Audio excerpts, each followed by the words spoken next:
Estamos iniciando mais um Pode Aplicar e eu hoje, como comunicadora, tenho o privilégio de conversar com Adilton Sacchetti, que é uma das figuras mais influentes do agronegócio brasileiro.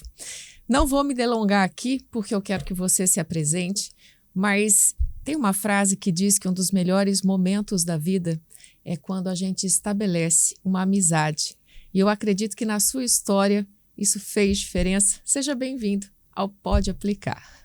Muito obrigado, Marquinhos. É um prazer estar aqui com vocês, conversando um pouco sobre nossa história de vida, o que nos trouxe até aqui, o que a gente vai seguir para frente. Então é um prazer estar aqui com vocês. Muito bom, é muito especial recebê-lo. Adilton, naturalmente, é uma das figuras mais influentes, tanto nas tomadas de decisão, quanto à expansão, quanto à regulamentação para o agronegócio.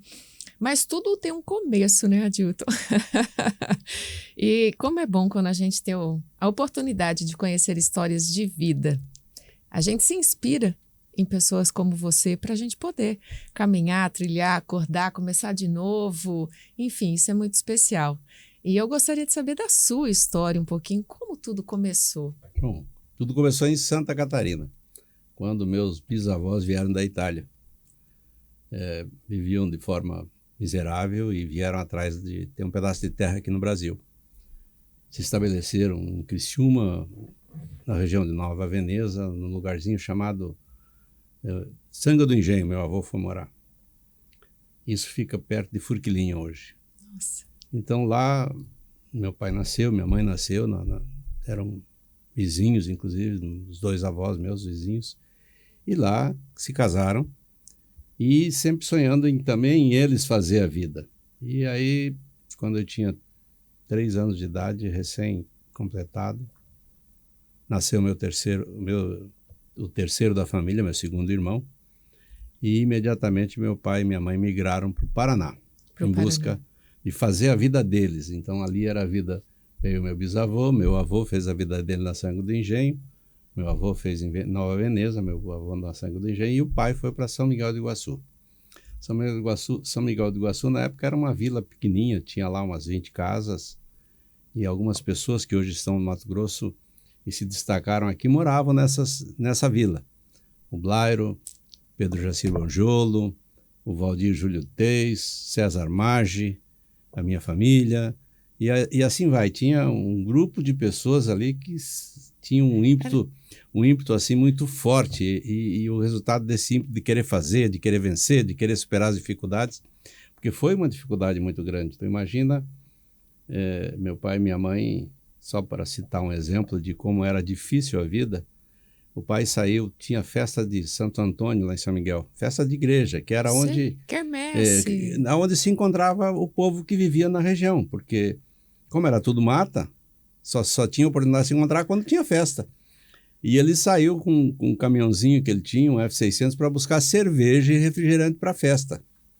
Mas era estrada de chão, de São Miguel até Ponta Grossa. E saiu um mês antes da festa para buscar cerveja. Chegou em casa um mês depois da festa. As condições de estrada não permitiam que se chegasse. Então, foi muita luta lá. Pois bem, passado, aquela região se desenvolveu, cresceu muito. Lá teve um fato que hoje não existe mais e não acontece mais isso, mas a região foi ocupada pelos plantadores de hortelã. Extrair óleo de hortelã. E isso era feito de forma de parceria, onde as pessoas que tinham terra cediam um pedaço de terra para a pessoa derrubar e fazer a roça de hortelã. Com isso, ia abrindo as terras. E a pessoa que ia lá, uma família, tocava normalmente 1 hectare ou 2 hectares de hortelã. Então você tinha, em cima de uma área, vamos dizer, 50 alqueires, você tinha lá 100 famílias em cima. E isso dava um movimento. São Miguel cresceu muito, chegou a ter 60 e tantos mil habitantes com esse advento do hortelã.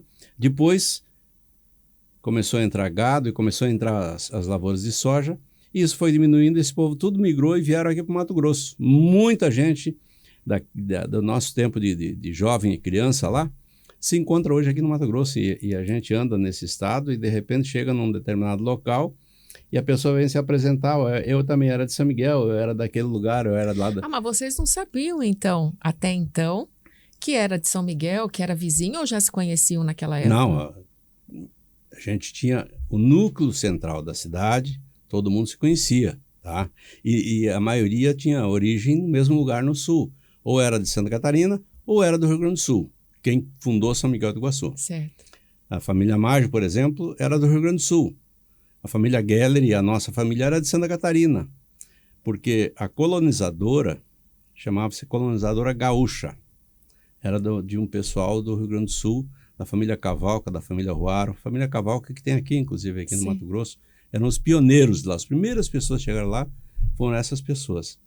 Então, ali, tanto é que ficou muito característico a influência das duas regiões, Rio Grande do Sul e Santa Catarina, que todo mundo torcia, ou era Grêmio ou era Internacional, porque Santa Catarina não tinha time na época de destaque nacional, os dois eram Grêmio e Internacional.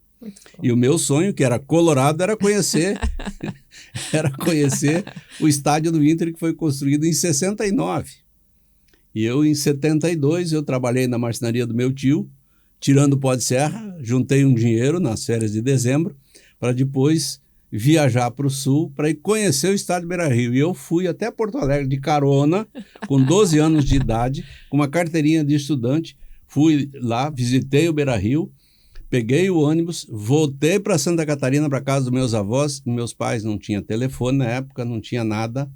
E, afinal, fui na casa do meu avô e meu tio, então iria um mês depois visitar o meu avô, me levou embora para o Paraná de carona com ele. Então, quem é que admite hoje uma criança de 12 anos sair de casa sozinha e ir para um centro como Porto Alegre, que sair de São Miguel do Iguaçu a Porto Alegre dá 800 quilômetros, dependendo da rodovia que você pega, dá até 1.200 quilômetros de distância. São fatos assim que foram marcando a vida da gente, né? A ousadia... Era de trem ainda? Era trem ainda? Porque tem muita região que era de trem. Não, lá não tinha trem, lá nem estrada tinha. Eu fui de carona, o seu André, o pai do Blairo, tinha uma serraria. E ele vendeu madeiras para a construção do túnel da Conceição lá em Porto Alegre. E tinha um senhor que trabalhava, o seu Sebastião, morava na frente da nossa casa, que era o motorista do seu André. Então eu fui de carona com ele num Scania, desses Scania alaranjados, esse 111. E fui de carona, me levou, chegou lá na rodoviária em Porto Alegre e falou, tá aqui, você tá entregue aqui a Porto Alegre, te vira. Eu desci, peguei um táxi e fui conhecer o Beira-Rio. Passei a tarde no Beira-Rio e vim para a rodoviária no final da tarde, peguei um ônibus para ir para Santa Catarina. E fui na casa do meu avô em Criciúma. Cheguei na casa do meu avô e esperei meu tio lá. Isso demonstra que, na época, a gente eram outros valores e os medos eram outros. Não tinha esse pavor que tem hoje de uma criança... de não ter atitude, de ficar no risco de assalto, de medo. Não se tinha medo nisso. Quando eu era estudante, eu estudava, então, em Porto Alegre. Eu fiz minha faculdade, eu estudei em Curitiba, fiz meu segundo grau em Curitiba. Nessa época, arquitetura? Sim. Fiz meu segundo grau em Curitiba, depois passei no vestibular lá na Unicinos e fui estudar lá. Eu saía de São Miguel à noite, sozinho, com um fusquinha que eu tinha. Saía de São Miguel e amanhecia em Porto Alegre. Tu olha como é que a diferença era.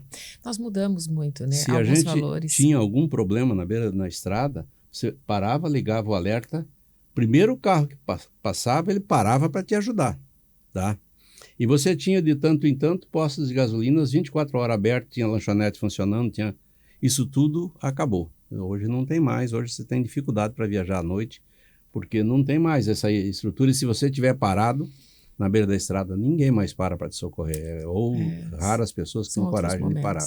São outros momentos que a gente vive e é bom relembrar isso, e muito bom relembrar, porque eram bons tempos, né? Bons tempos. E aí eu fico curiosa com vários trechos que você contou aí nesse meio tempo. Depois, então, vamos chegar até aqui. Eu terminei a minha faculdade e durante a faculdade a gente conversava muito, né? O nosso destino é Mato Grosso, é Mato Grosso, é Mato Grosso. E de onde surgiu a ideia de fazer arquitetura naquela época? Não sei. Surgiu desde pequeno. Você é arquiteto, você é arquiteto. Desde pequeno? Desde pequeno. Mas tinha alguma referência que te remetesse à arquitetura? Não tinha ninguém da minha família que tinha feito arquitetura, né? Ninguém, foi o primeiro, então. Tinha primos, porque meu pai sempre se espelhava nos primos que ele tinha. O nono, meu pai teve 11 irmãos, 12 com ele. E a família deles eram dali da terra.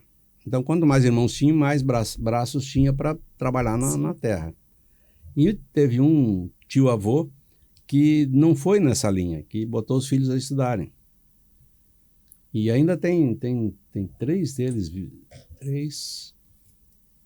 3 ou 4 vivos ainda, todos lá com seus 90, 89, 92, 93 anos, e se aposentaram, e ainda um deles com 90 anos dá aula. Olha São aí, professores. que bacana isso. Tiveram uma outra vida. Então, meu pai... A valorização da educação. Meu pai tinha uma visão de que a gente deveria estudar, porque não iria precisar entrar no serviço braçal. Poderia ter um serviço mais leve e também ganhar dinheiro no serviço mais leve. E aí ele fez um esforço muito grande.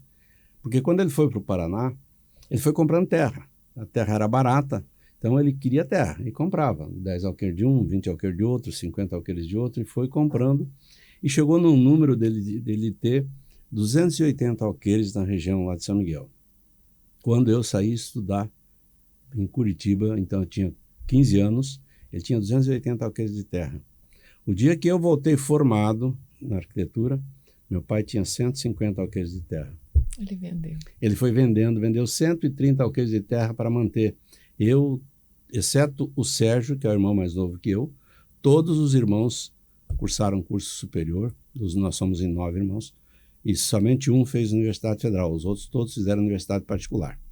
Então foi um orgulho muito grande para o pai, para pai e a mãe, ver os seus filhos tomarem o rumo, vamos dizer, do conhecimento e não do serviço braçal, né?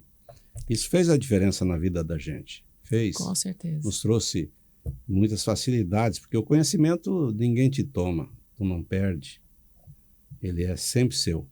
É diferente das propriedades que você tem hoje, amanhã pode não ter. Então, o conhecimento ninguém te toma. Era isso sempre que ele dizia: eu vou deixar a maior herança que vocês podem receber, que é o conhecimento. Ninguém toma e vocês nunca vão perder.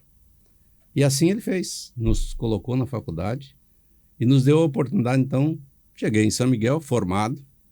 Logo depois casei com Rose, lá, que era uma gaúcha. Também fez arquitetura.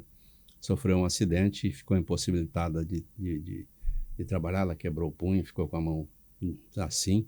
Ainda conseguia escrever, mas ela precisou parar, ficou 2 anos em cama e dentro de hospital para poder sobreviver. E eu lembrava dela na faculdade, toda engessada, andando lá dentro, mas não a conhecia. Fui conhecer numa viagem de Páscoa indo para São Miguel. Nós estávamos indo para São Miguel e, por coincidência, sentamos lado a lado. E aí, conversa vai, conversa bem, me viu um canudo de projeto que eu tinha que fazer naquela semana de folga. Tinha um dever de casa para fazer. E aí ela puxou o assunto e a gente começou a conversar e uma semana depois estávamos namorando e casamos. 2 anos depois casamos. Olha aí. Casamos, fomos morar em São Miguel, comecei a trabalhar, comecei a fazer alguns serviços para minha família, para terceiros, para o seu André, fiz serviço para o seu André e para o Hugo. O Hugo tinha uma construtora, então eu prestei algum serviço para ele, Hugo de Carvalho, que é genro, faz parte do Grupo Mágico, casado com a Fátima, irmã do Blairo. Afinal, comecei a trabalhar ali e sempre com o sonho de vir para o Mato Grosso. Meu pai veio junto com o seu André quando eles compraram a primeira propriedade aqui, que eles chamam de SM1, Sementes Margem 1, ou São Miguel 1, não sei até hoje qual que é o nome verdadeiro. Meu pai e minha mãe vieram junto com o seu André e a dona Lúcia. E aí, quando compraram a 2, meu pai também comprou uma área aqui, condicional ao recebimento da indenização do Itaipu, que estava nos indenizando lá. Como atrasou o recebimento da Itaipu, o negócio não concretizou, tinha uma cláusula que, se não concretizasse até tal prazo, se desfez o negócio.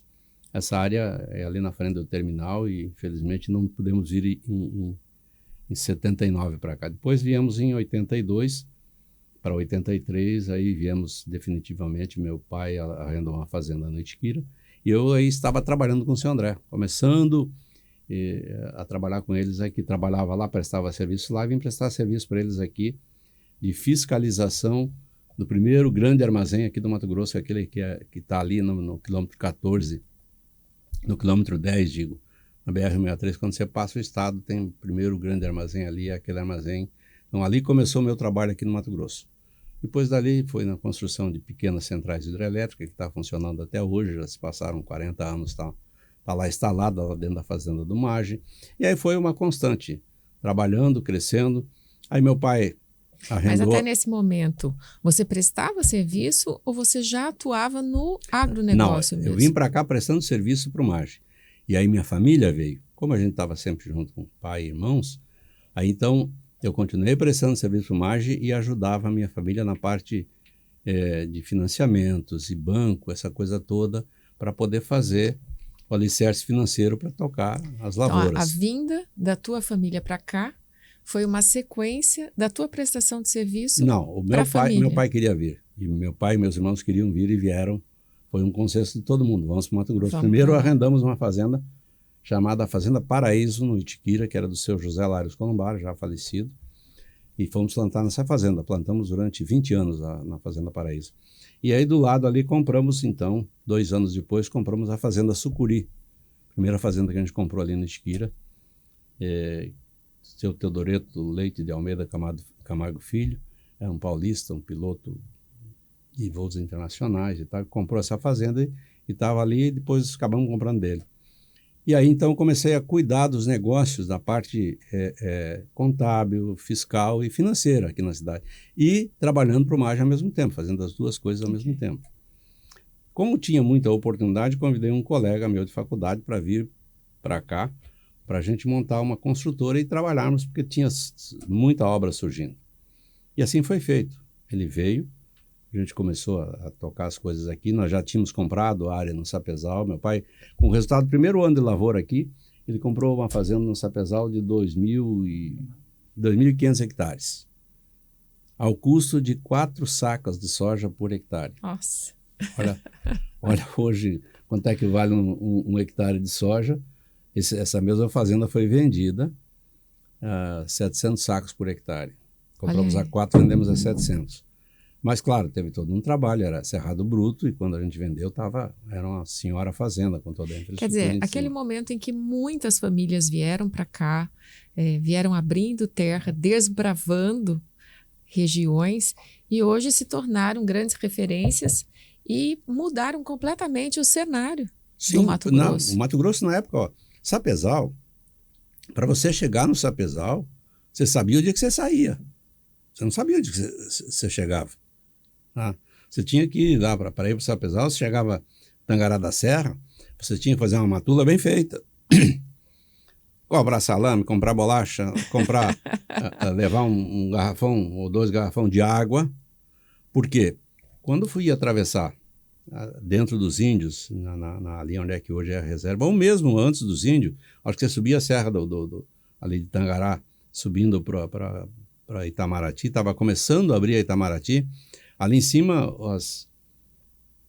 a estrada tinha uma dezena de estrada, porque você fazia um atolador nessa estrada, os caras iam abrir uma nova do lado, aí ia abrindo, aí vinha esse período agora de chuva. Você não sabia qual que era a estrada que era verdadeira, que dava para andar. De repente você pegava uma, quando você via, caía dentro até o meio do carro cheio d'água. E aí? Você fazia o quê?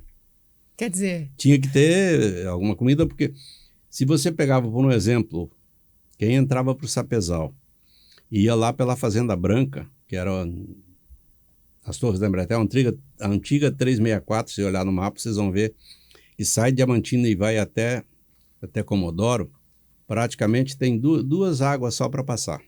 Ela vai em cima do Espigão, na Fralda da Serra. Quem está em cima da serra, então, saindo de Diamantino, indo para Comodoro, à esquerda, as águas correm para o Rio Paraná, desce para o Rio Paraná.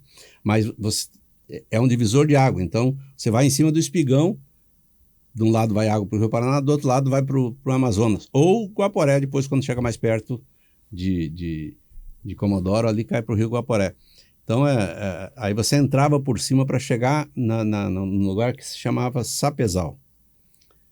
Era um areião, mas era um areião, você passava, tinha um boteco na beira da estrada, tinha as antenas de micro-ondas, eram os monstros que tinha a cada 50 ou 100 quilômetros ali, umas antenas monstruosas que transmitiam dados do Amazonas para cá e vice-versa, e onde aquele prato que era um negócio assim de 10 por 10, uma coisa monstruosa, tá? Era uma coisa monstruosa aquilo. Então você passava a torre da Embratel, tinha um lugarzinho chamado Último Gole. Porque era ali que você tomava uma pinguinha para encarar o areião para entrar para o Sapezal. E ali era salve-se quem puder, né? Porque se você atolasse na areia, você ficava lá 2, 3, 4 dias, muitas vezes, até alguém passar, porque não passava ninguém, não tinha ninguém. Então você olha que o pessoal hoje fala, os barões, os caras estão bilionários, mas ninguém olha a ousadia que foi ir para lá. E se não desse certo? Porque, na verdade, naquela época, as terras eram quase que dadas para que as pessoas pudessem desbravar, fazer essa diferença, se instalar, criar uma vilinha, uma realidade, enfim, cultivar. O Cerrado ninguém queria. Todo mundo queria terra de cultura. Aqui em Rondonópolis, quando nós chegamos aqui, essa região aqui onde vocês tem a sede, ela tinha um valor absurdo. Um hectare daqui comprava uns 20 hectares de cerrado. Olha aí. E depois se inverteu isso. Não chegou aí a 20, mas se equilibrou os preços. Teve período aí que você valia mais o cerrado do que aqui terra de cultura. Por quê? Porque lá dava exploração agrícola. E aqui também dá, mas não tinha tecnologias para tal. Então você não tinha variedade, você não tinha tecnologia, você sonhava em colher 40 sacas por hectare de soja. Olha aí, 40 a gente chegou aqui colhendo 28, hectare. 30, 40 era o sonho. Hoje, o ano passado, teve um talhão de colher 84 sacos por hectare. É mais que o dobro, tá? E como isso? Tecnologia, conhecimento. E o que é tecnologia? Repetição e catalogar dado. Repetição e catalogar dado. E analisar os dados. E aí está hoje essa transformação que se passou. Então, foi muita luta, muito trabalho, muita dedicação e persistência. Porque teve muita gente que ficou pelo caminho em termos financeiros, quebrou, se reergueu, reconstruiu. E assim a vida seguiu. E as pessoas não desanimaram, sempre com foco, sempre querendo somar. E a gente viu isso quando começamos com soja aqui, as doenças chegando porque a instalação numa região tropical, onde é totalmente diferente do sul, onde é diferente dos outros países que cultivam soja, vamos dizer, Estados Unidos, por exemplo, é onde vem o grande volume de soja que se comercializava e se produzia no mundo. Estados Unidos fica 6 meses coberto de neve, não digo 6 meses, mas fica um período coberto de neve, e isso elimina doenças, elimina praga, deixa o solo com outra característica. Nós aqui não, nós aqui temos um clima temperado, que a propagação de doenças e pragas e coisa é muito violenta, e com isso exige conhecimento para fazer esses manejos, fazer esse trabalho de eliminação das pragas e manutenção da tua cultura, né? E outra coisa, nós estamos num local que permite fazer 2 safras ou até 3 safras dentro de um período, coisa que em qualquer outro lugar do mundo é uma safra só. E aqui, inclusive, eu vou abrir um parênteses, porque tem a ver com a CELAGRO, todo esse contexto aqui. Como as pessoas muitas vezes falam mal de uma coisa sem conhecimento de causa. O Brasil é o país que mais consome agrotóxico, essa palavra que parece feia. Defensivo agrícola, é a mesma coisa, mas tentam assim, botar uma imagem que não é legal, tá? Na realidade, nós temos praticamente 3 culturas, então se a gente faz esses controles, triplica o custo e a quantidade de produto usado. Se a gente olhar gasto de consumo por hectare de lavoura feita no Brasil e mundo afora, nós não somos o país que mais gasta produto químico ou agrotóxico ou complementares no mundo. Vocês vão ter surpresa, porque aqueles que mais falam mal da gente são os que mais gastam, o segundo que mais gasta. O primeiro que mais gasta agrotóxico no mundo é o Japão, por hectare. Segundo é a França. E eles todo dia nos atacam, nos agridem, falam que não devem. Por quê? Porque nós estamos ocupando o espaço deles. Só isso. O Brasil ocupa o espaço do produtor de lá e eles, é natural que tentam encontrar maneiras de se defender. E nessa hora usam todas as armas possíveis, mesmo falando mentira, mesmo enganando o povo. Tem recursos para tal, para fazer mídia, para colocar esses termos todos aí. Tem todo um jogo de interesse mundial por trás, porque hoje, nós que éramos o patinho feio da história, passamos a ser a grande locomotiva do agro no mundo. Hoje, qualquer coisa que se fala do agro no mundo passa pelo Brasil. E isso, qualquer coisa que se fala de agro no Brasil, passa primeiro para o Mato Grosso, pela sua extensão e pela condição que nós temos hoje aqui, né? A gente, inclusive, viveu alguns momentos muito importantes que foram divisores de água. Acredito que a informação, neste momento, possa ser uma grande ferramenta para que a gente possa transformar essa era em que nós estamos passando. Mas eu gostaria que, com a experiência, a expertise, a visão, toda a vivência que o senhor tem, que o senhor acredita que vai ser fundamental nesse momento para a gente, inclusive, vencer essas informações que ficam camufladas por interesses? Fazer o jogo deles. Trabalhar duro para mostrar que nós podemos vencer. Mesmo botando as pedrinhas na frente, a gente consegue passar em cima dessas pedrinhas. E aí cobrar deles reciprocidade. Da mesma forma que nós estamos fazendo aqui, que eles façam lá. Então, começar a exigir deles a mesma coisa que eles estão exigindo de nós. Perfeito. Eu não tenho dúvida que a gente tem competência para enfrentar qualquer produtor do mundo. Não tenho nenhuma dúvida. O produtor brasileiro supera, porque as dificuldades aqui são maiores do que lá. Então, com certeza, as pessoas estão mais preparadas para a dificuldade do que eles estão lá mundo afora. A gente vem construindo grandes histórias. O senhor acabou de citar também que a tecnologia foi extremamente importante para que a gente pudesse dar esse avanço, não só na lavoura, na pecuária. Como é que o senhor acredita que daqui para frente essas novas tecnologias vão ser importantes e vão, inclusive, ser grandes aliadas para a sustentabilidade do setor? Se fala muito em sustentabilidade, é uma palavra bonita, mas tem que discutir melhor ela. Em qual sustentabilidade a gente vai ser baseado? Na social? Na econômica? Na humana? Na ambiental? Na ambiental? Há muita confusão disso, e essa sustentabilidade ambiental, não há nenhum país mais sustentável ambientalmente que o Brasil. Perfeito. Infelizmente, a gente tem brasileiros que jogam contra a gente por ideologias que não estão corretas, tá? É só ver o que é feito aqui. O produtor, por obrigação, aquele que mais desmatou, vamos lá, aquele que mais desmatou, ele tem que ter 20% de reserva legal. Depois do Código Florestal, é 35% na área do cerrado e 80% na mata. Então, claro, quando se cria todos os embrólios que criaram, todas as amarras que criaram, e vem de fora para cá, não é aqui que é feito, porque as ONGs não são brasileiras, na sua grande maioria são de fora, defendendo o interesse de fora. Se cria todo esse imbróglio, porque tem muito mais do que só o agronegócio. Vamos para a Amazônia. Tem a exploração de madeira, que é uma coisa absurda que tem, que o pessoal extrai aqui de forma clandestina, vai para a Europa, documenta essa madeira no meio do caminho, chega lá documentadinha, cheia de origem.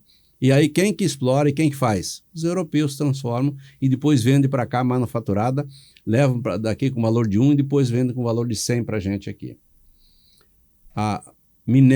Extração de minérios aqui no Brasil, dentro das reservas indígenas, dentro das áreas de proteção. Esse minério não fica aqui. Ouro, diamante, vai tudo embora. Por que então não se cria mecanismo para travar a saída disso aqui? Pelo contrário, a gente vê todo dia, lê todo dia aí problemas. Narcotráfico naquela Amazônia, que hoje não estão dominando lá. Então, isso tudo colocam uma cortina de fumaça colocando o agro como o grande vilão e não tem nada a ver com o agro. Na realidade, os problemas são muito maiores. Eventualmente, tem alguns que ainda algum produtor que ainda não tem toda a consciência que deve ter. Com certeza. Mas são uma minoria e são fora do contexto, em pequena quantidade, que seria, se tivesse seriedade, facinho de ajustar isso. É um fato, o Mato Grosso é um estado que preserva muito mais do que utiliza. A gente segue à risca todas as normas e legislações relacionadas às questões ambientais. Então, a gente está à frente, sim, quando a gente fala em agronegócio, e a gente vem cuidando muito disso. Aí o senhor me conta assim, olha, a gente está talvez num caminho... Eu vou ser mais objetiva. O que está faltando? Já que então a gente está talvez mais pautado em ideologias do que realidades práticas, onde o senhor acha que está morando o pulo do gato para que a gente alinhe essa dinâmica? Não, no setor produtivo todo mundo tá pronto para entender o momento que vive e fazendo o dever de casa. O problema todo é a consciência urbana que está tendo, porque hoje nós que vivemos e temos atividade no campo somos uma minoria. A grande maioria é urbana. E a informação urbana que está chegando deturpada. Está chegando deturpada dentro dos meios de comunicação, e hoje a gente vê isso tudo acontecendo, e esse questionamento não é só nosso, o mundo está questionando a informação, a forma como ela é feita, como chega para as pessoas. É só ver o dilema que vive os grandes veículos de comunicação As hoje. pessoas às vezes querem acreditar no que elas querem, né? A formação de quem hoje faz a gestão da notícia, ela vem... Porque é muito comum. A gente lá na planta origem, uma situação. Lá na origem da sua formação, que é a formação universitária de jornalistas e coisas, ela traz no seu contexto uma base ideológica muito forte. E isso tira a isenção da pessoa de fazer uma análise crítica daquilo que é certo e errado. Por quê? Porque mistura ideologias. É só você observar que a grande maioria do pessoal que vive hoje na imprensa, você vive lá dentro, você deve, por ser ligada ao setor, Sou jornalista, inclusive, você deve receber e mas tem sou preconceito com... O pessoal tem preconceito com você, pode ver seus próprios colegas. Sempre lidei com isso, porque, desde o começo. Você é um não fato, tem uma né? posição, você não tem uma posição dentro desse sistema. Você tem uma posição independente que você enxerga as coisas e faz a sua opinião. O grande problema que a gente vive hoje é a opinião e precisa ser mudada. A gente vê agora a eleição nos Estados Unidos como foi... Expressivo. Todo mundo dizia que a candidata venceria, que iria ganhar, que levou uma lavada tão grande que não dá para acreditar. Mas essas ideologias, elas estão prejudicando bastante. Não, mas tem gente por trás que está levando vantagem. E essas pessoas são poderosas. E como que a gente lida com isso? Ainda, se eu tivesse uma bolinha de cristal, eu te dizia, faz assim, vamos resolver. Se lida com isso com persistência, com a verdade, demora um pouco. Mas não dá para a gente desanimar, tem que ir atrás, tem que fazer o dever de casa, cumprir a nossa parte, fazer aquilo que a legislação nos impõe, discutir, e o lugar de discutir é no Congresso Nacional, não há outro lugar para discussão. A gente não pode imaginar que aqui fora nós vamos resolver. Tudo se resolve pela política. Então, bem ou mal, é a política que vai fazer as mudanças. Você veja como as coisas podem acontecer num descuido aí. Agora estão começando a discutir o 6-1 aí. Vocês chegaram a ver o que é isso? Já perceberam o que é? Reduzir a jornada de trabalho. Em vez de 6 dias por semana, baixar para 5 dias por semana. Mas isso uma senadora ou deputada entrou com um projeto de lei, pessoal, para variar, pessoal, ao impacto que isso vai ter nesse momento. Se isso fosse mundial, onde o mundo inteiro fizesse isso, todos os países fizessem a mesma coisa, é uma situação. Quando só o Brasil vai para essa linha aí é outra situação onde pode trazer um transtorno monstruoso para o nosso país, empurrando o nosso país mais para baixo, derrubando a competitividade, fazendo alteração nas estruturas que a gente tem aí.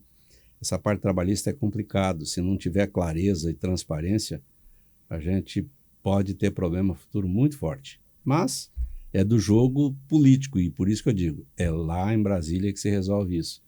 Então, tem que ter realmente compromisso na escolha de quem a gente vota, para aqueles que vão lá ter conhecimento de causa, ter postura e ter atitude, para não deixar acontecer essas barbaridades de mudança radical de uma coisa que está implantada e está dando... É o que tem hoje no mundo. Então, de repente, só nós mudarmos, não tem como, né? A gente tem que estar alinhado ao que está acontecendo no mundo, a gente tem que estar de olho no que está acontecendo no agronegócio como um todo. A gente, afinal de contas, é um dos principais players dentro desse grande jogo. O senhor mencionou sobre tudo acontece na regulamentação em Brasília.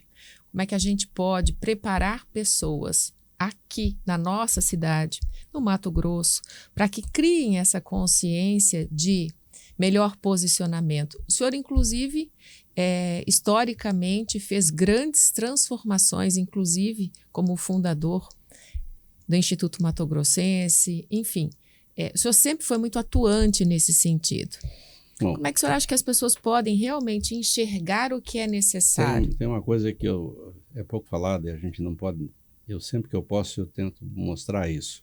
Tem uma entidade aqui em Rondonópolis, que essa entidade foi o alicerce de toda essa mudança e de todo esse arranjo que hoje tem no Estado, chamada APROSMAT, Associação dos Produtores de Semente do Mato Grosso.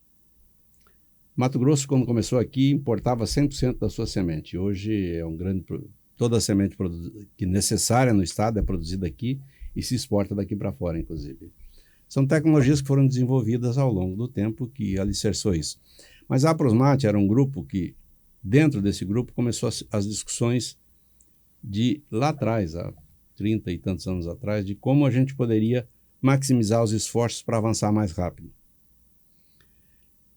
Os produtores no início, quando começaram aqui, todo mundo fazia ensaios na sua propriedade de variedade, buscava todas as variedades que tinha disponível no mercado, trazia para testar, ver qual que produzia mais, de doenças, para entender as doenças, e até que veio o cancro da haste.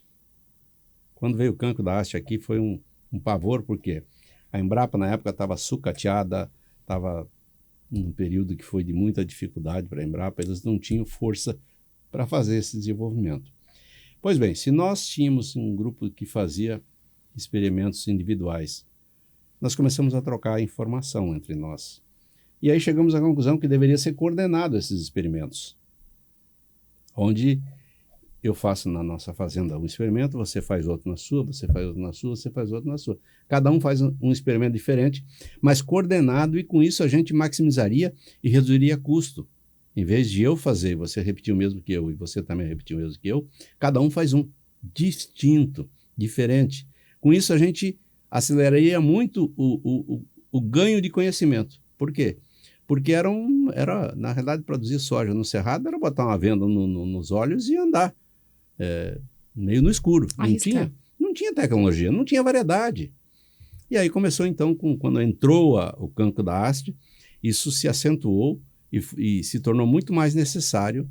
Foi aonde a fundação já estava montada e foi o grande diferencial naquele momento. A fundação já então não só tinha pequenos experimentos, mas já estava com um convênio com a Embrapa, aquilo que a Embrapa não podia fazer, a fundação fazia, de desenvolvimento genético. E aí sim buscou e criou-se variedades que eram resistentes ao cancro da haste. Esse foi o grande passo de tecnologia que eu acho que começou a mudar a história do soja no Mato Grosso. Foi quando se buscou combater o cancro da haste usando material genético resistente, achando esse material genético que tinha resistência. E aí foi onde alicerçou a Fundação Mato Grosso. Depois veio o advento do algodão, tá? Com a própria fundação também apoiando o algodão. Só que o algodão eram poucos produtores que estavam bancando e todo mundo estava começando a entrar. E aí a gente sentou, Cláudio Vettorato, na época vivo, Cláudio, que foi secretário do Blário, foi uma pessoa que sempre pensava muito a história para socializar os ganhos e os resultados, os custos e os resultados de tecnologias. E aí a gente, por que não então todo mundo participar disso? Não só aqueles que são sócios da APROSMAT e são sócios da fundação, mas todos aqueles que usufruam daquilo que é gerado aqui.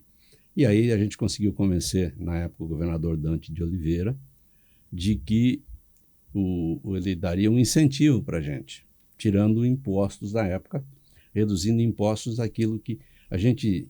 O Estado produzia 8 mil hectares de algodão. 8.500 hectares de algodão.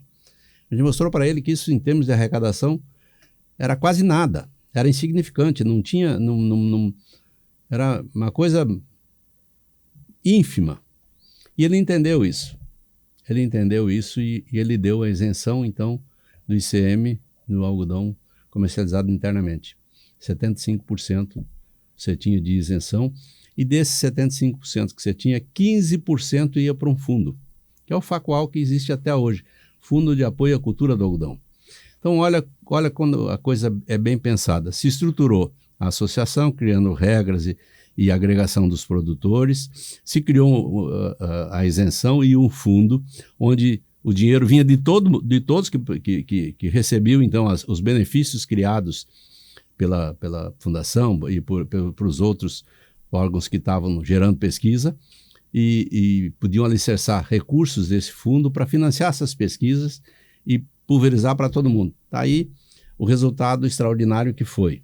Nós depois tivemos, nesse meio tempo, problemas no andar da carruagem, deu certo, cresceu o algodão rapidamente. 3 anos depois tínhamos, em vez de 8, tínhamos 200 mil hectares de algodão plantado.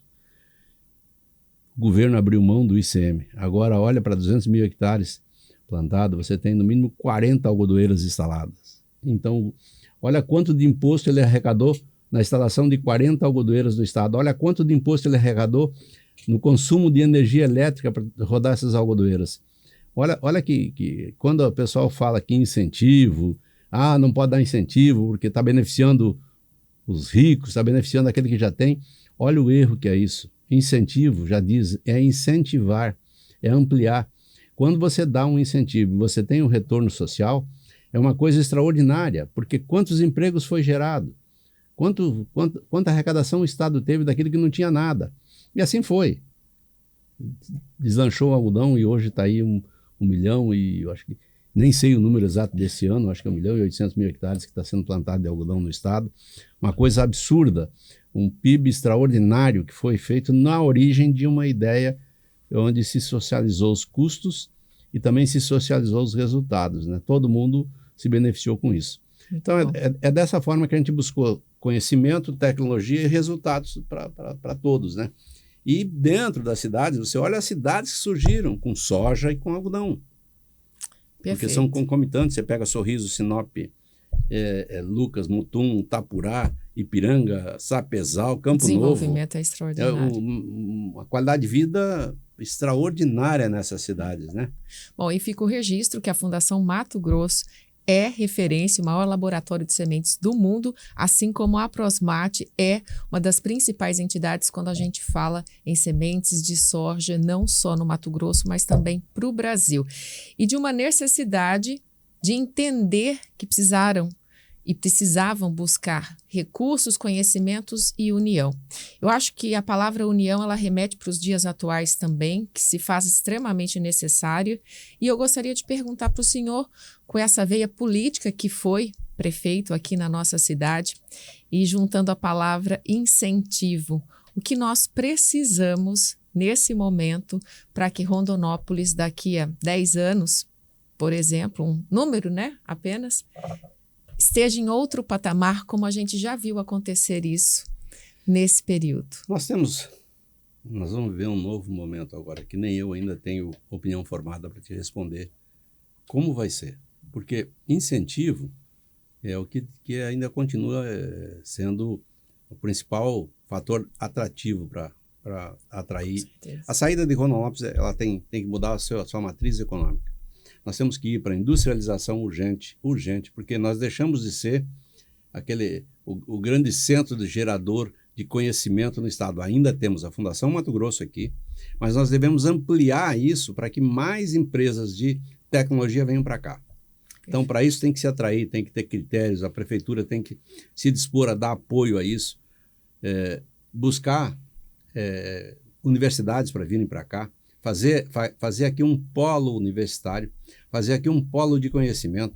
Pois bem, se a gente não tem mais o agronegócio em Rondonópolis, não é o fator principal mais, porque já tem comércio, tem atividade, tem indústria, nós temos que buscar, então, esse outro lado para que também se desenvolva. Aí você tem que buscar fazer um novo distrito industrial de grande porte aqui ao longo da ferrovia, Nós temos uma ferrovia que vai, daqui uns dias, se estender para o norte, mas vai continuar passando aqui. E aí tem que se desenvolver indústrias aqui. E se desenvolver indústrias, não só indústrias de processamento ou coisa assim, mas de alta tecnologia voltada ao setor do agro. Rondonópolis tem essa condição, porque nós temos o privilégio de Rondonópolis tem um desenvolvimento natural. Se tem bons governantes ou não, ela cresce naturalmente. Um pouco mais lenta ou um pouco mais rápida. Por quê? Porque nós estamos na confluência de duas BRs. E essa confluência dessas duas BRs nos trazem aqui para a nossa cidade, passam aqui 70% da área do nosso país, que é toda a região centro-oeste, oeste e norte do nosso país. É aqui que passa BR-163 e BR-364. Não se escapa disso. Então, agora a ferrovia subindo. Então, nós temos 3 itens aqui que agregam desenvolvimento. Tem que saber aproveitar isso. Tem que buscar, então, alterar esse quadro que nós vemos hoje. Fazer um polo de saúde. Nós temos aqui no sul do estado, norte do Mato Grosso, uma parte de Goiás aqui, que faz divisa com a gente, nós temos praticamente quase 1 milhão de pessoas aqui, que Rondonópolis é o centro.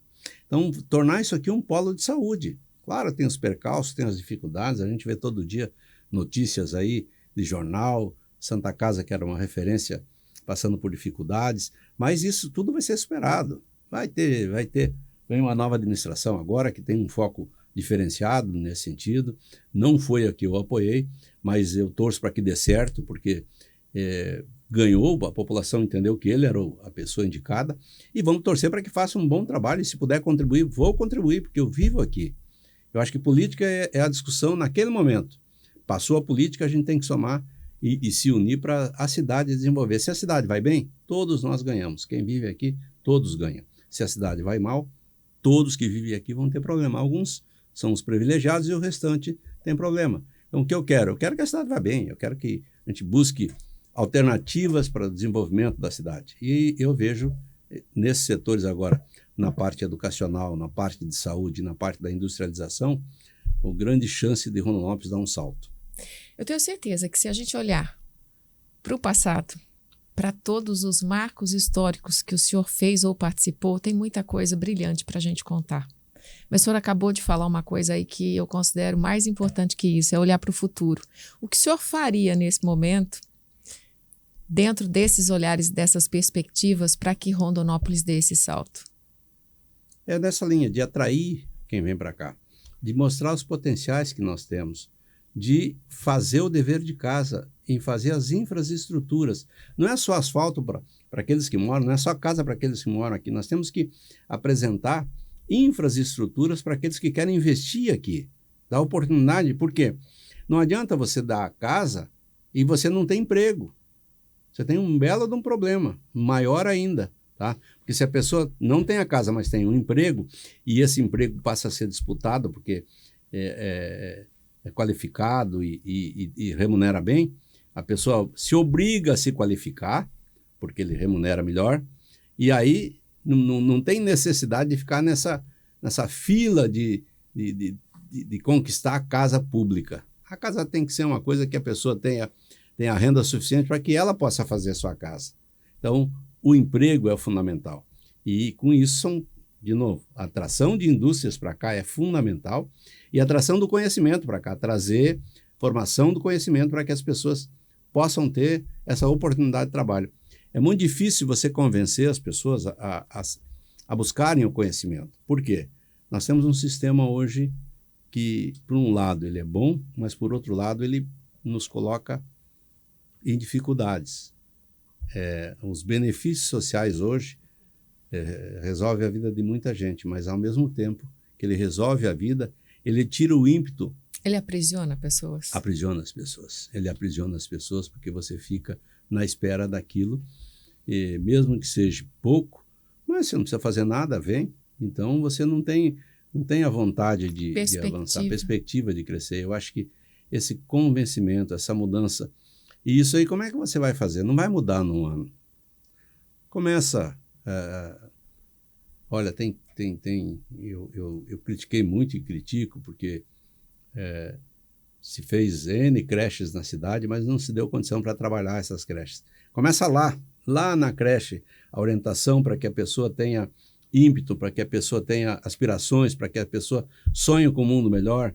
Porque hoje você vê muita gente doente, inclusive frustrada, porque você pega o celular e no celular hoje tem uma vida dentro do celular e uma vida fora do celular. Todo mundo quer viver a vida que está dentro do celular. Quer ter o seu tênis Nike, quer ter sua camiseta Nike, quer ter... Afinal... Que está tudo bem, né? Eu acredito que é legal você ter essas referências, mas desde que você tenha a perspectiva de querer fazer. De você conseguir conquistar isso. Então, você vê que a sociedade está sendo distorcida, está tendo esse afrouxamento de regras sociais, você vê aí justiça com muita dificuldade, você vê que hoje as prisões estão se enchendo, mas se enchendo de forma que não resolve nada. Você prende a pessoa e ela vai lá e monta uma facção lá dentro. É um sucateamento de pessoas, né?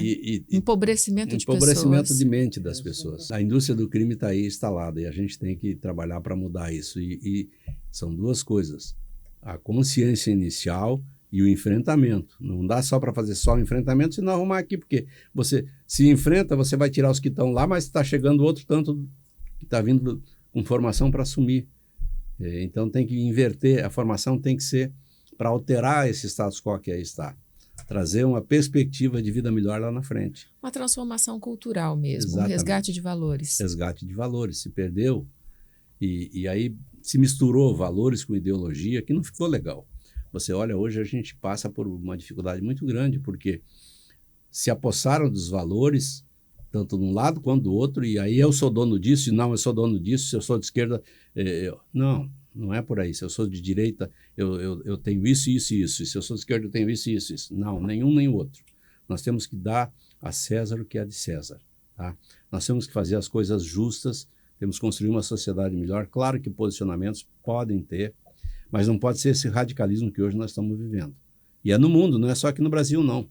A gente olha aí, é problema no mundo hoje, o radicalismo está muito difícil de extirpar isso. Olha o que se vive, olha as guerras que se vive hoje. Só por ideologia, só por radicalismo dos lados, que poderiam muito bem... Claro que não vai ser como o nosso presidente falou, senta num bar, toma uma cervejinha e resolve. Muitas lutas mais ideológicas do que realmente exatamente. reais. Se tiver bom senso e boa vontade, dá para construir um mundo melhor, muito mais fácil de se viver todo mundo dentro dele. Inclusive, ainda nessa questão, muitas entidades, instituições, empresas vêm discutindo a questão da geração. Das gerações. Geração isso, geração aquilo, que ao longo do tempo foi se mudando os nomes. E hoje a gente chegou na geração Z.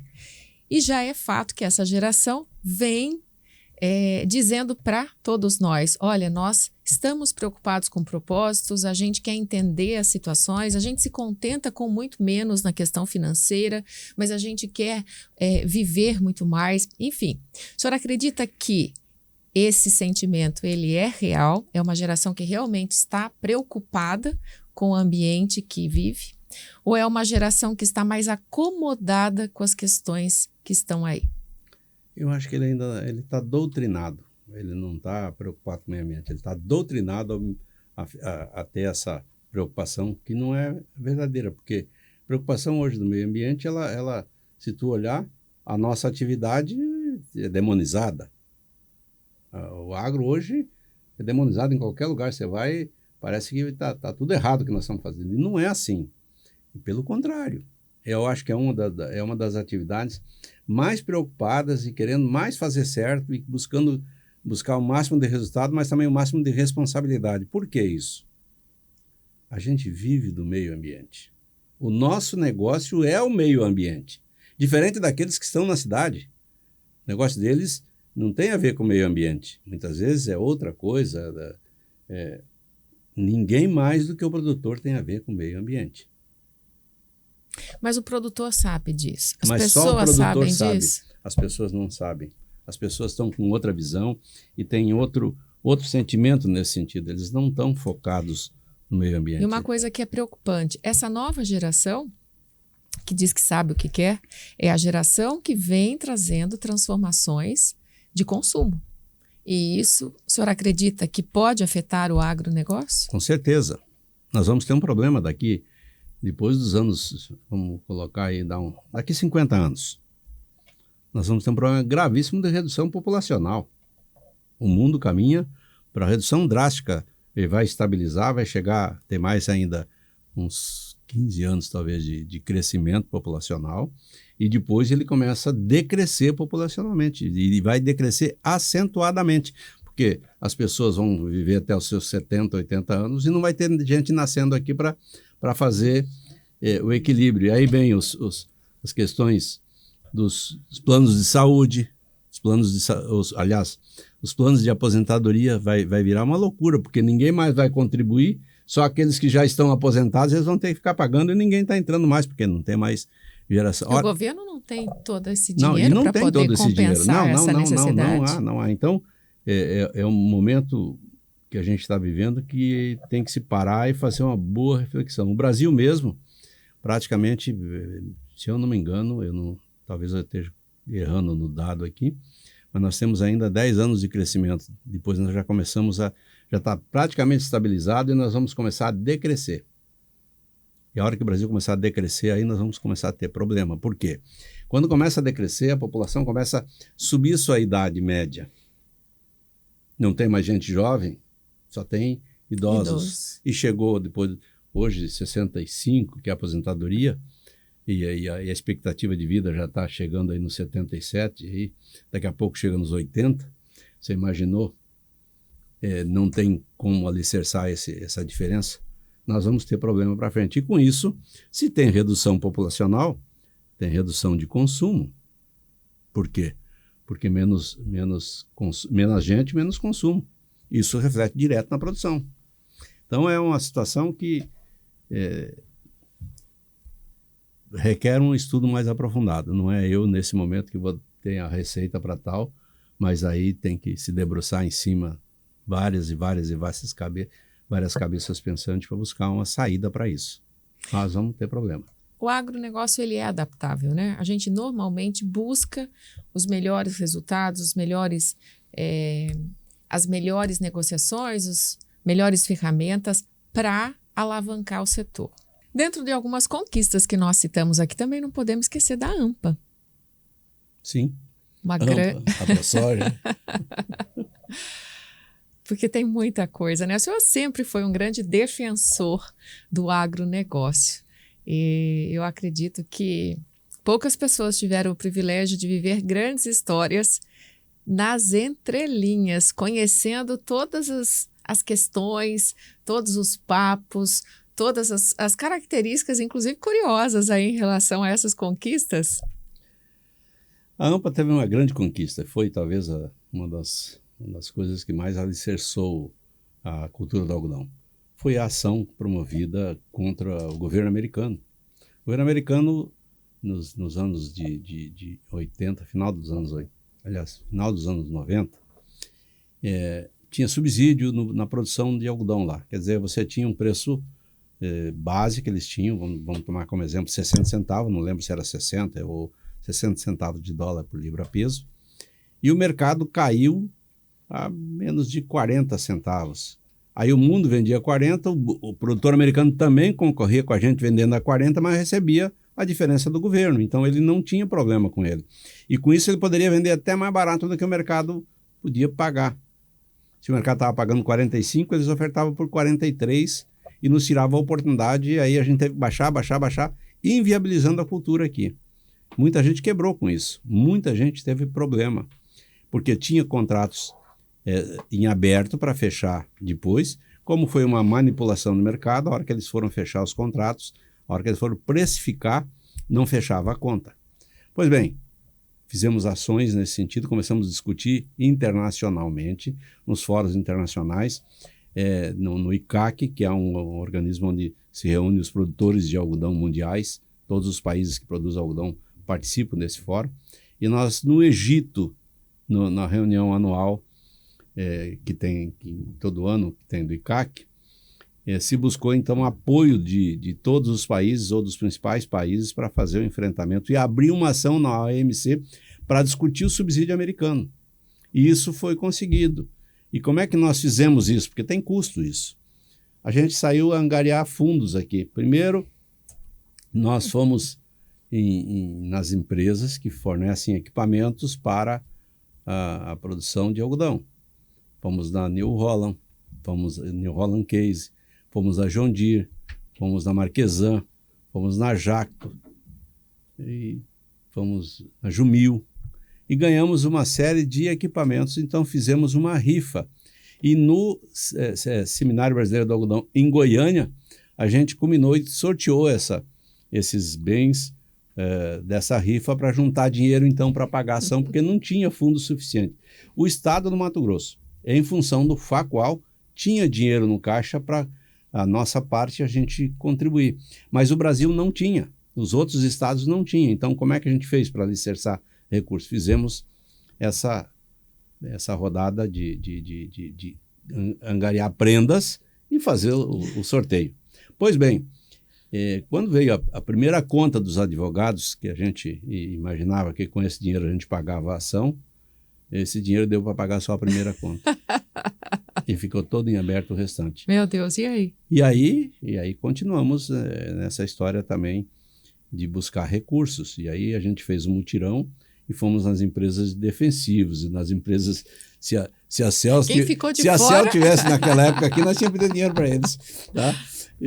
E fomos atrás de buscar recursos, e esse pessoal nos ajudou. Um dava um bônus no meu produto que eu comprava, outro dava bônus para outro produtor, dava bônus, e esse bônus a gente transferia para a entidade para pagar essa conta. Afinal, deu um valor razoável em dólares lá na época, não me lembro quanto, mas eu sei que foi difícil a gente conseguir pagar.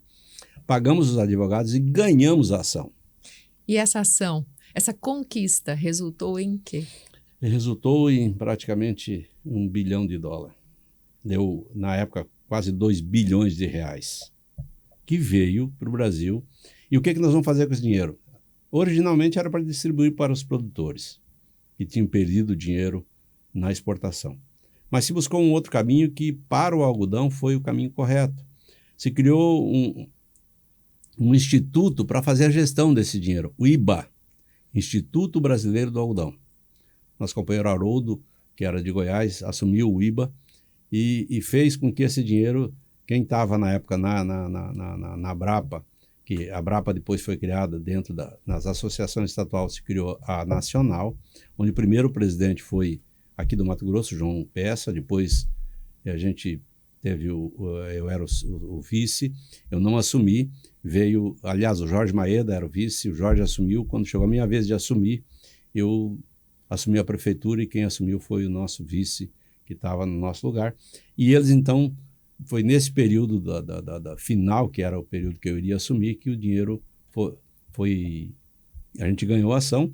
E depois quem trouxe esse dinheiro para cá foi Gilson Pinesso, que estava Gilson Pinesso, um produtor aqui do estado, que estava então como presidente da Abrapa, que internacionalizou esse dinheiro, botou para dentro aqui, trouxe para cá, criou o IBA, e o IBA foi o grande alicerce de tecnologia e inclusive financiamento para os produtores. Na época que os juros estavam caros e tal, parte desse recurso foi para financiar máquina para os agricultores. Então a AMPA e as entidades estaduais pegavam parte desse dinheiro, repassavam aos produtores, que depois devolviam com juro menor, mas pagavam para essas entidades para poder fazer, então, esse dinheiro trazer resultado. Na Bahia foi para a construção de estradas, que tinha produtor que não tinha estrada. Afinal, teve destino, cada entidade estadual deu destino a parte daquilo que lhe cabia aqui do dinheiro. Nós aqui no estado financiamos máquina para os produtores. Se tentou tentar fazer um projeto social, não conseguiu se alicerçar como se queria. Ainda esse projeto, eu acho que a AMPA ainda vai dar sequência nele. Um dia esse projeto tem que chegar aonde ele precisa chegar. E aqui no Mato Grosso se construiu algo um pouco diferente que os outros estados. Aqui se criou o IMA, que tem origem no IBA, Instituto Brasileiro do Algodão. Aqui veio o Instituto Mato Grossense do Algodão. O Instituto Mato Grossense do Algodão é um sonho, vamos dizer, principalmente de Álvaro Salles e alguns outros companheiros que sempre sonhavam em ter um centro tecnológico de pesquisa. E hoje o IMA, ele é tão importante como Fundação Mato Grosso, tão importante como as empresas de pesquisa do desenvolvimento de material genético. A gente vê hoje o IBA com 5 unidades no estado, e aqui em Rondonópolis tem uma, entre Primavera e Campo Verde tem outra ali no meio, tem Campo Novo do Parecis, tem Sorriso e Sinop, se eu não me engano. São esses os lugares que tem o IMA com seus centros de pesquisa. E com isso, o algodão avançou e deu um salto muito grande. E hoje o IMA desenvolve, então, sementes fruto da origem da decisão de entrar contra o governo americano. Olha. Na época, todo mundo nos chamava de louco. Vocês estão doidos? Vocês vão entrar contra o governo americano? Vocês uns produtores aqui do Brasil? E na época a gente teve um ministro que cuidava dos interesses do Brasil na OMC, eu não lembro o nome dele, mas o cara foi fundamental para nos acompanhar e fazer. Tanto é que teve a Embrapa distingue pessoas que foram importantes para o algodão todo ano no jantar festivo que tem. E no ano de 2005, eu já prefeito, eu fui homenageado como destaque, o produtor destaque do algodão pelo apoio ao ministro que foi dado, então, o ministro que estava na OMC, que também recebeu essa comenda. E quem nos laureou como autoridade foi, na época, o ministro Aldo Rabelo, que hoje todo mundo conhece o Aldo Rabelo, um defensor. Ele é de esquerda, mas é um defensor incondicional do agro, né? E uma grande figura também. Ele fez um discurso assim, muito bonito naquele dia, que me marcou muito. Digo, como é que uma pessoa se dedicou ao ponto de pesquisar e trazer dados sobre a história do algodão, não só aqui no Brasil, mas no mundo inteiro, a história do algodão. Então, o Aldo é uma pessoa diferenciada, que tem toda a minha admiração e respeito, e a gente hoje vê quase ele todo dia nas mídias sociais participando e mostrando o que está sendo feito no Brasil de errado, né? Ele mostra com muita clareza as coisas que tem que mudar aqui no nosso país. Dentro dessas grandes referências, é importante a gente destacar também o posicionamento e atuação da ProSoja. A ProSoja, quando a AMPA começou a surgir e buscou resultados e teve resultados, o mesmo grupo que fundou a AMPA tratou de fundar a ProSoja, com algumas pessoas mais que agregaram mais, porque o soja é um universo muito maior, mas novamente o Rogério Salles foi nosso primeiro presidente, e o grupo que fundou é praticamente os mesmos que fundaram a AMPA, com uma agregação de, claro, aquilo que eu acabei de falar, agregação de muito mais gente, e a soma de muito mais gente, porque produtores de algodão, hoje eu como estou fora da atividade do algodão nesse momento, estamos voltando esse ano, então eu nem sei quantos produtores nós temos mais, porque eu não participo das reuniões da AMPA nesse momento. Devo voltar a participar agora, porque estou de volta com o algodão esse ano. Mas a soja, a gente tem aí praticamente 10 mil produtores de soja no estado. Então o universo é muito maior, as pessoas então são muito mais que estão dentro da associação. É muito importante para o desenvolvimento da soja e a consolidação da soja no nosso estado.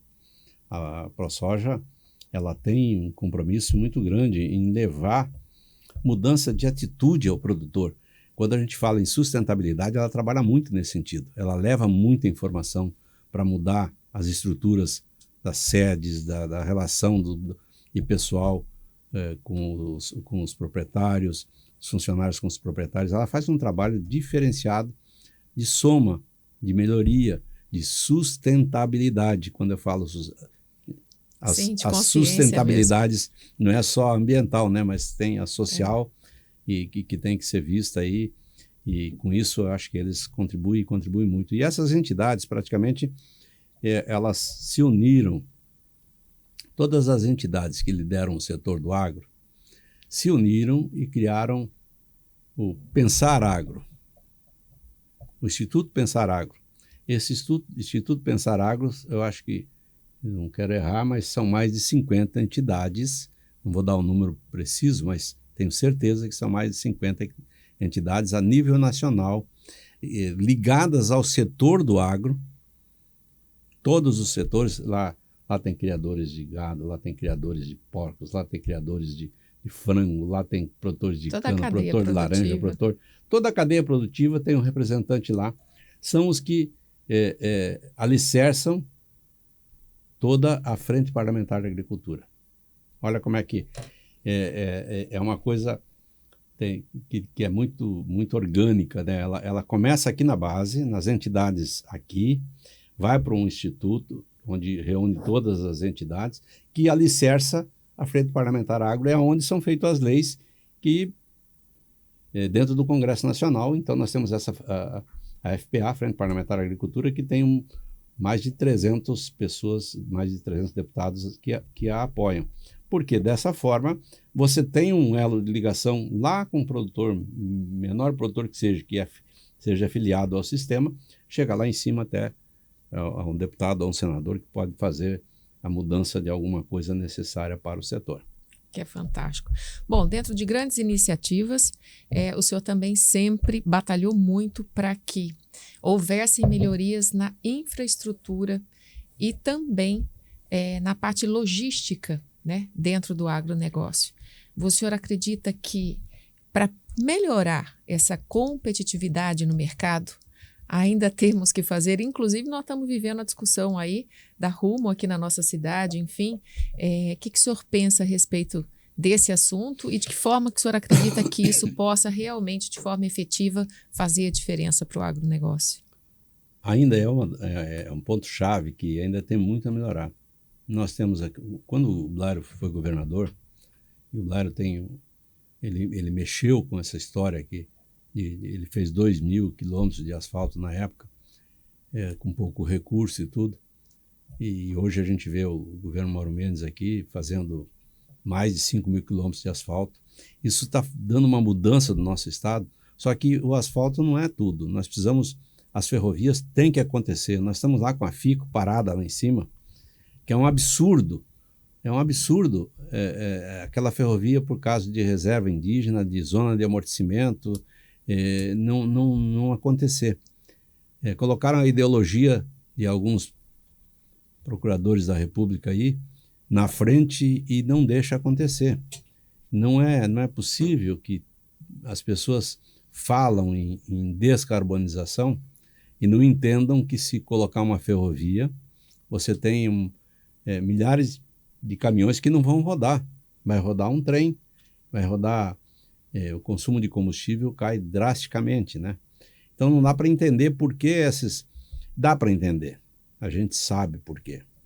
Quando eu falo que ONGs, quando eu falo que a interferência externa é muito grande, indiretamente essa é uma delas. As pessoas vêm aqui, convencem alguém ligado que tem a caneta na mão, convence eles que isso prejudica o meio ambiente, essa pessoa, ou por má fé, ou realmente por ideologia, por paixão, dá decisões que não poderiam acontecer nunca. O desenvolvimento tem que chegar, a melhoria tem que chegar. Portos, a gente vê aí as usinas que tem, o transporte hidroviário, ele não tem o menor valor aqui no Brasil. As pessoas não estão preocupadas em fazer o transporte hidroviário. A gente olha lá, se nós estamos hoje no Sapezal e temos viabilidade econômica lá, se deve muito à hidrovia do Madeira. Madeira de Itacoatiara, Porto Velho de Itacoatiara. Eu participei da construção do Porto de Porto Velho e do Porto de Itacoatiara. A nossa empresa fez as obras civis desses dois portos que estão lá. E foi aquilo que viabilizou o Sapezal. Nós tínhamos, com essa logística, nós tínhamos o valor, na época, aí, de 50 centavos até $1 a mais no saco de soja, pelo ganho da logística. Então, quem ganhou foi só a Marge com isso? Não, a Marge ganhou o lucro dela porque ela foi pioneira e ela foi audaz em fazer aquele projeto. Mas todos os produtores da região ganharam. Por quê? Porque tinha um patamar melhor de venda. Nós tínhamos um patamar melhor que Campo Novo. Campo Novo, então, e nós éramos mais interioranos se olhar os portos aqui do sul, mas se abriu uma nova janela lá para cima, para o lado do Madeira, E com isso a gente melhorou a nossa competitividade. Pega hoje Sinop. Sinop estava ilhada lá em cima, não tinha viabilidade, porque o frete engolia e eles ficavam com o menor preço. Sinop, Alta Floresta, essa região lá, não tinha viabilidade nenhuma produzir lá nessa região. A partir do momento que se colocou a saída lá pelo Arco Norte, tá? Deu total viabilidade e eles passaram a ficar melhor. Então, quem ficou hoje, quem está no ponto de equilíbrio de preço, ou vem para o sul ou vai para o norte, é em Sorriso. Chega em Sorriso, Sorriso pode ir para o sul ou para o norte, o custo que ele tem é o mesmo. Se tu vem para Lucas, Mutum, já compensa vir para cá. Se tu vai para cima de Sorriso, já compensa ir para o norte. Então, olha essas coisas que a gente precisa ter foco e o governo tem que trabalhar para mudar essa história da logística no nosso estado, né? A questão logística, então, é uma questão fundamental para o nosso estado, não para o nosso estado, para o nosso país. Nós não podemos ficar no tempo da carroça aí. Nós temos que buscar as melhores formas logísticas que tem, quer seja hidroviária, quer seja ferroviária, e rodoviária, sim, ela é importante, mas o grande volume, porque a gente trabalha com grandes volumes, o grande volume, ele vai hidroviário ou vai ferroviário. Então, aonde a gente puder implementar hidrovias, ótimo. Aonde a gente puder implementar ferrovias, melhor ainda. E deixar por último, e hoje o que acontece é rodovia, que é muito mais barato para se fazer, e ela atende imediato, mas eu acho que tem que se fazer duradouro e trabalhar com portos também. A gente tem que ter portos ágeis, que tenha calado, que tenha condição de receber navios de grande porte, para ter agilidade. O que não pode é o navio vir aqui, ficar ali uma semana, 15 dias, 30 dias ao largo esperando abrir vaga para poder carregar. Isso encarece custo e quando encarece o custo, quem paga esse custo? Quem está aqui na ponta produzindo, o produtor. O produtor perde competitividade. E tanto é que tem hoje, na hora que você vende o soja, por exemplo, você vai vender o soja, você tem um prêmio, muitas vezes positivo ou negativo. Se é positivo, acresce no seu preço. Se é negativo, como a gente vê seguidamente quando congestiona os portos, ele fica negativo e você começa a perder. Você vê as bolsas num patamar bom, mas o preço não responde. Muitas vezes até o preço das bolsas não estão na melhor época, mas pela demanda e pela facilidade que está funcionando, você tem prêmios positivos e com isso ganha o produtor. E olha, lembrar sempre que nós fazemos parte dessa grande cadeia produtiva, ou como produtor ou como consumidor, e que ela naturalmente é uma grande engrenagem. Então, quando nós temos alguns ganhos e a melhora de competitividade dentro do mercado, esse cenário também esbarra no nosso bolso enquanto consumidor. Então, acredito que a gente tem que começar a pensar sobre toda esse olhar 360 sempre, né? Porque senão a gente acaba não evoluindo ou não transformando a forma de pensar. E fica nesse olhar. O produtor vai ganhar, o que eu vou ganhar com isso? Eu vou ganhar que eu faço parte desse grande contexto e dessa economia circular. Falando sobre algumas questões que ainda são bastante pertinentes para o produtor rural e precárias, trazendo alguns prejuízos e dificuldade no dia a dia, a gente esbarra na regularização fundiária. E o senhor também sempre teve um trabalho muito grande nesse sentido e muito estreito, seja com o lavoureiro ou com o pecuarista. Nós estamos vivendo um momento em que essas discussões estão muito pertinentes e batendo na porta, porque as questões ambientais estão cada vez mais estreitas para o produtor. Como é que o senhor acredita que a gente pode administrar essa questão? Bom, quando eu saí da prefeitura, eu assumi uma secretaria especial, que ela durou pouco tempo, que logo depois eu me afastei e fui assumir a GECOPA. Chamava-se Secretaria Especial de Assuntos Fundiários e Ambientais. Já na época, o governo Blairo, o governador, tinha essa preocupação de fazer essa integração e de tirar as arestas, porque uma fala uma coisa e a outra faz outra. Eu acho que isso aqui tem que andar paralelo.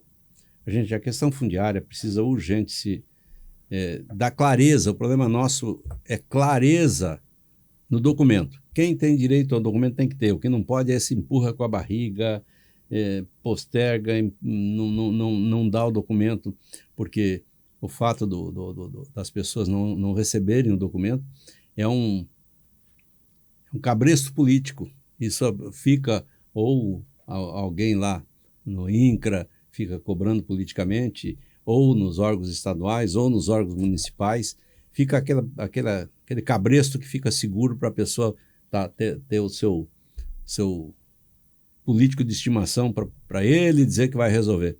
Isso é uma coisa que tem que acabar, eu acho que urgente tem que se buscar criar métodos para regularizar e solucionar definitivamente, porque está aí, a gente vê a Amazônia hoje cheia de problemas, não se demarca com clareza onde é que é as reservas, da noite para o dia se amplia as reservas, e isso é um problema extraordinário para quem vive lá. Você vê que lugares aí que não tinha índio, de repente aparece índio. Olha o que nós estamos vendo hoje na região oeste do Paraná, na região de Guaíra. Lá se criou um clima de terror lá, porque da noite para o dia os caras chegam na propriedade e estão invadindo e amarrando os proprietários lá, pequeno proprietário, estão descendo a Guatambu, não são brasileiros, são paraguaios, são índios paraguaios que estão vindo para cá. Aquela região está hoje vivendo um clima muito tenso. Eu falava outro dia com o deputado Lupion, que é o presidente da frente, e ele é do Paraná. Eles estão muito preocupados com o que está acontecendo lá naquela região. Então, o Brasil tem que dizer o que ele quer nesse sentido. Tem que botar uma regra, e essa regra ser cumprida para todos. O problema é que aí vem a questão fundiária. Você olha lá no Sul, se tentou mexer em algumas regras fundiárias lá que a maioria dos agricultores não poderiam mais produzir. E aqui no Mato Grosso, hoje a gente vê aí também tem isso acontecendo. Regiões que desde sempre foram possível ocupar. Hoje vem a dona Marina aqui e faz um decreto dizendo que a região é sujeita a alagamento e aí não pode ocupar mais, porque a área área de manancial que contribui com o rio X ou rio Y, e com isso cria embaraços legais, cria embaraços de titulação e as pessoas ficam perdidas nesse meio. O que Muitas precisa mudanças. É da clareza, da celeridade, fazer com que as pessoas recebam o documento e esse documento tenha validade. Não adianta do jeito que está aí, muda de manhã, de tarde, na cabeça dos iluminados de Brasília, fazer um decreto alterando a vida de todo mundo, né? O produtor muitas vezes tem a impressão, vamos dizer assim, de que essa documentação ela é de interesse do governo que seja dificultado esse processo. Porque as legislações, muitas vezes, nós sofremos o seguinte: hoje tem essa lei que vale, amanhã não tem mais. Hoje você precisa se adequar a essa situação. Aí o produtor vai lá, paga um valor muitas vezes alto, que ele nem tinha, para poder regularizar. Amanhã isso já mudou, já veio uma nova discussão que trouxe uma legislação, uma norma nova. E isso dificulta a vida do produtor e, como o senhor disse, o produtor fica refém. Nós tínhamos uma regularização, falo por mim, de uma área na qual nos foi dito na época para a gente entrar num programa de regularização que o governo federal estava fazendo, que era do presidente Lula, e pequena propriedade de até 500 hectares. Então nós fracionamos uma área que nós tínhamos lá para poder legalizar. Depois de tudo pronto, foi, não andou, não conseguimos legalizar. Aí chegou agora, mudou de novo, tem que voltar para ser uma gleba única até 2.490 hectares, não pode ser 2.500, mas 2.499 hectares, e a gente fica perdido, começa tudo de novo. O dossiê dessa regularização já tem mais de 1.000 páginas, e não mudou nada. A área está lá, a área é explorada, a área já faz quase 20 anos que está sendo ocupada, quase não, faz mais de 20 anos que está sendo ocupada, tá? Que assim como todas as áreas, como essa área era de um terceiro e ele, na época que todo mundo documentou, ele não documentou, ficou como posse, mas é dentro de uma gleba legalizada, os vizinhos todos assinam como confrontantes, a área tem cara, a área tá georreferenciada, está tudo correto. Só falta o título, e o título não sai, simplesmente não sai. Um dia falta uma vírgula, outro dia E normalmente a gente escuta, né, enquanto produtor, estou dizendo agora, dos órgãos, sejam eles municipais, estaduais, enfim, que está tudo sendo facilitado para você resolver.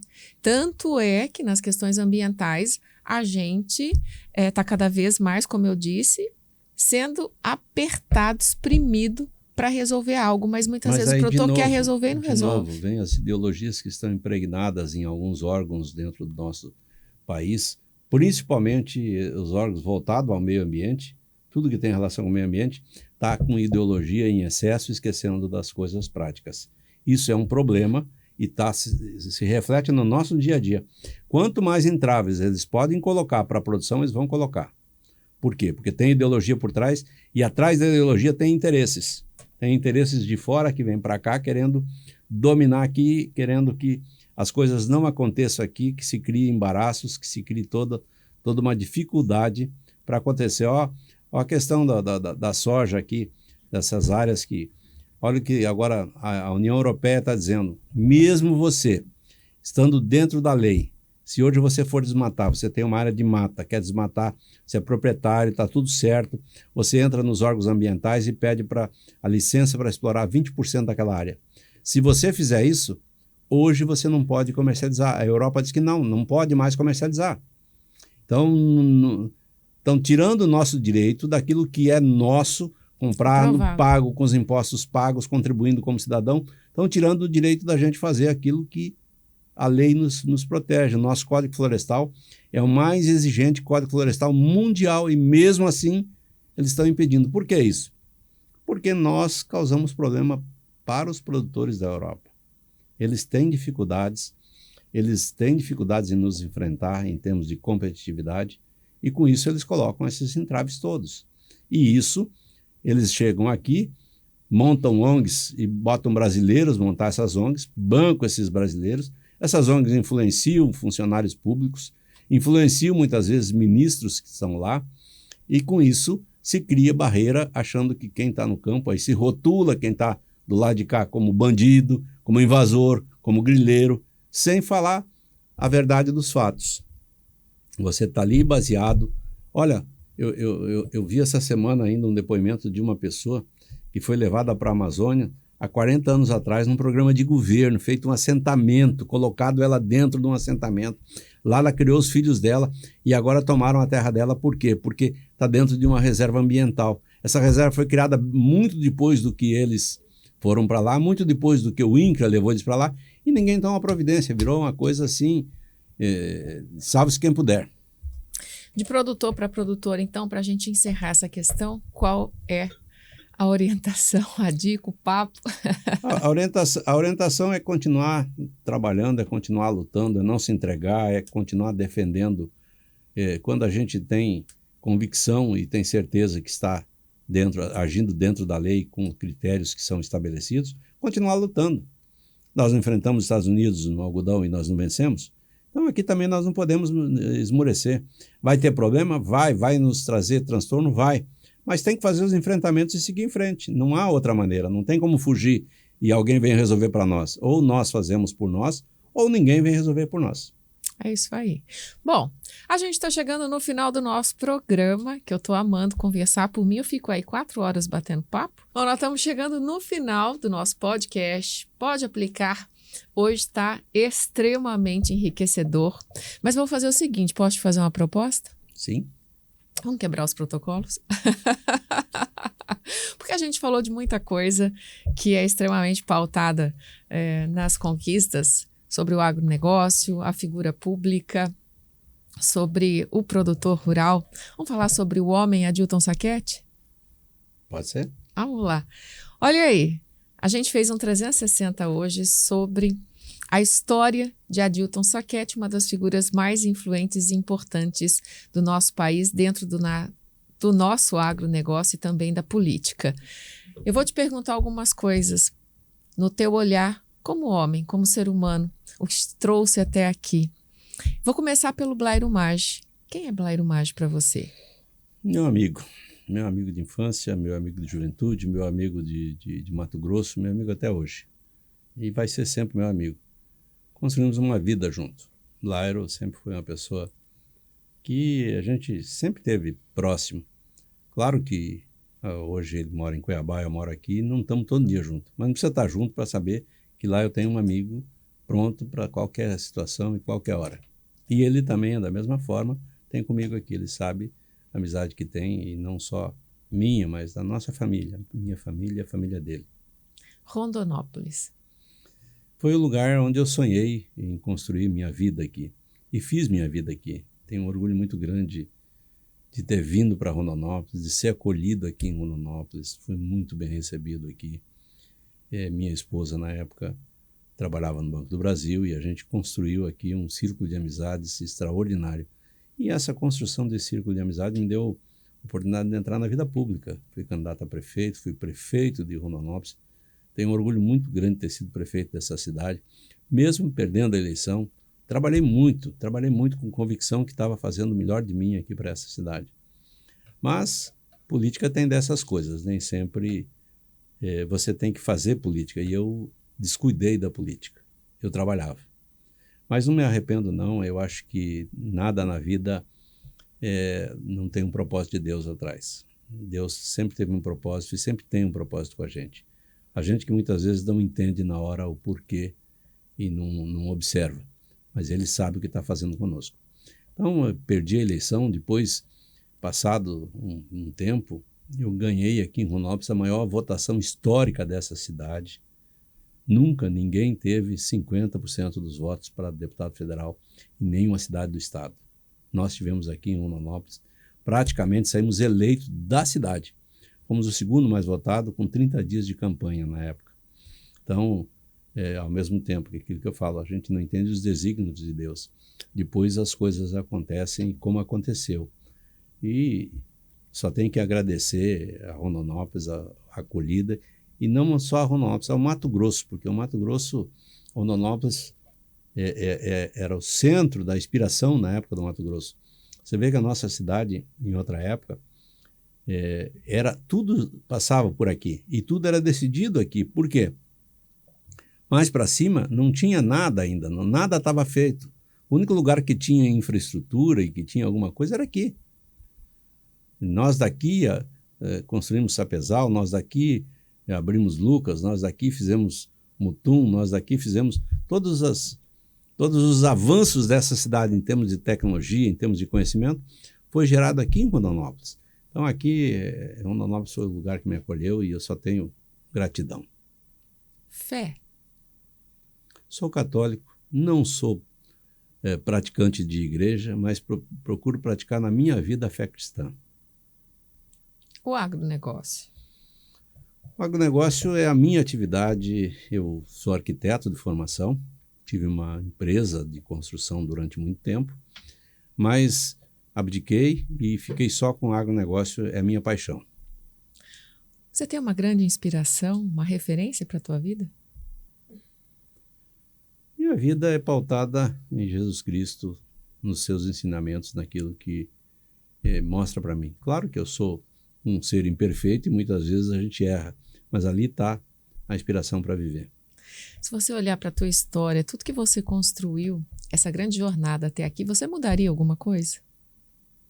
É muito difícil dizer que mudaria, porque eu acho que não. A gente não tem. Eu tô bem, tô feliz, perdi minha esposa, casei de novo, tive que fazer alguns enfrentamentos por causa desse casamento, mas tudo isso eu não mudaria, não. Eu manteria o que está. A gente não. É fácil dizer agora mudar, mas lá na hora, sempre acho que a gente tomou a melhor decisão. Quando você olha para a tua história, o que você acredita que você fez diferença como um ser humano na vida de outras pessoas? É difícil falar da gente, o que eu fiz. Parece um pouco de soberba, mas eu procurei sempre agir com honestidade, com transparência naquilo que fiz. Procurei sempre pensar no coletivo, não pensar só individual em mim. Eu acho que isso sim, eu sempre foi uma coisa que eu sempre procurei agregar e não desagregar. Eu gosto muito de concluir sempre com esperança, olhando para o futuro. Você tem um sonho ainda para realizar? Tenho sim, tenho. Quero ver meus netos vencerem na vida também, com trabalho, com dedicação. Hoje tenho 5 netos. Recebemos a Maria agora fazem 8 meses. E com isso quero vê-los encaminhados. E aí, na hora que tudo isso acontecer, eu estou pronto para partir. Bom, tem muita coisa boa. Tem uma história linda. Muito obrigada por compartilhar comigo tantos trechos desse momento. Com certeza vou levar comigo muita coisa boa para a minha vida. E tenho certeza que o pessoal que nos acompanhou hoje também. Inclusive, falamos de geração. O que você diria para essa geração que vem vindo? Olhar um pouco para o passado, porque se a gente está aqui, alguém carregou piano para a gente chegar até aqui. E ver que o futuro aí vai ser magnífico. É só não cair nas tentações que o mundo atual está nos proporcionando, porque a facilidade hoje é muito grande e a virtualidade tornou tudo muito fácil. E é só botar os pés no chão, sair um pouco dessa bolha e ver que o mundo é maravilhoso. Onde a gente vai tem oportunidade, onde a gente vai tem tudo de bonito, tem paisagens magníficas mundo afora, que a gente tem que fazer um esforço para superar as dificuldades, para conhecer esses lugares, porque vale a pena. É isso, vale a pena. Vale a pena. Vale a pena amar, vale a pena lutar, vale a pena acreditar. Todos nós sempre queremos o melhor para nós e para os nossos. Muito obrigada, viu? Prazerzaço. Igualmente. Obrigado a você pela oportunidade. Mais uma vez. Pode Aplicar agradece. E é sempre um privilégio poder contar a história aqui e compartilhar com vocês. A gente segue e a gente se encontra nas plataformas, tanto pelo YouTube quanto pelo Spotify. Valeu? Valeu. Obrigado. A gente se vê.